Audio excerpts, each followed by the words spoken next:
Katolta on ensin mekaanisesti poistettu suurin sammal ja irtoroska ja tämän jälkeen katolle ruiskutetaan biohajoava sammaleen ja jäkelläkasvuston tuhoava käsittelyaine.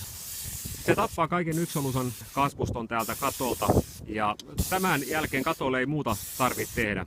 Seuraavan vuoden parin aikana vesisateet, tuulet ja lumet irrottaa ton lopun kuolleen kasvuston. Katolle voitaisiin tehdä vielä pesu- ja kivisuojakäsittelykin, mutta tällä kertaa siihen vaihtoehtoon ei ole päädytty. Tämä biohajoava katon myrkytysaine ei ole pelkästään myrkky, se on myös suoja-aine.